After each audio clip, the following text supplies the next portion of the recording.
Title: The married woman regrets not leaving her cheating husband till the worst happened. In the heart of the village of Abeokuta, where stories were shared with the evening fire and judgments were passed with whispers, lived a woman named Efia. She was beautiful, soft-spoken, and carried herself like the moon, quiet, but always seen. Efia was married to Olamide, a man whose love moved like the wind, touching everywhere, sleeping with everything under skirt, staying nowhere. From the early days of their marriage, the signs were clear. Olamide's eyes never learned to rest. Every market girl, every widow, every visitor with wide hips and soft lips was a new season in his calendar. The villagers knew. Women knew. Even the children, with their innocent eyes, had heard the stories. Efia, leave him, Mama Dora said one day while pounding fufu. That man will carry death to your doorstep.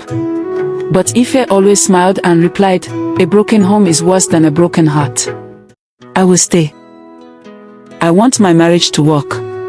At first, the infections came like warnings, mild, treatable, yet persistent. Each time she visited the herbalist or the clinic, the whispers followed, she's sick again.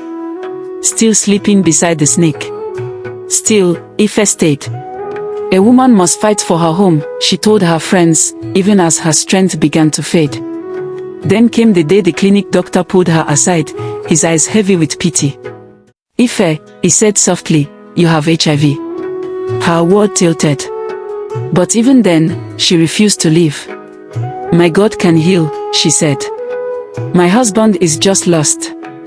He will change. But Olamide didn't change. When Efia told him the news, he looked at her like she was a stranger. And 3 weeks later, he was gone, moved to another village, chasing fresh skirts and leaving only silence behind. And then, silence became isolation.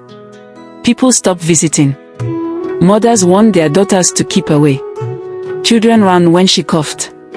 At church, they gave her a whole pew by herself.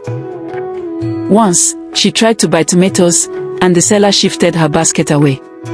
Even the wind, it seemed, had turned its back. Now Efia walks slowly through the village, her body thin, her eyes dull but still proud. She doesn't beg for pity, but the pain clings to her shadow. The elders say, we warned her. The women say, she chose love over life. And the young girls say, let Efia's story be a lesson. When love blinds, let wisdom speak. But sometimes, on quiet evenings, a child might sit by her side, curious, unaware of the fear adults carry. And Efia will smile and whisper, love is not enough, my child. Not when it cuts your skin, poisons your blood, and leaves you empty. Fight for your life first. Marriage is not a burial ground. Click on the subscribe button to follow for more interesting stories.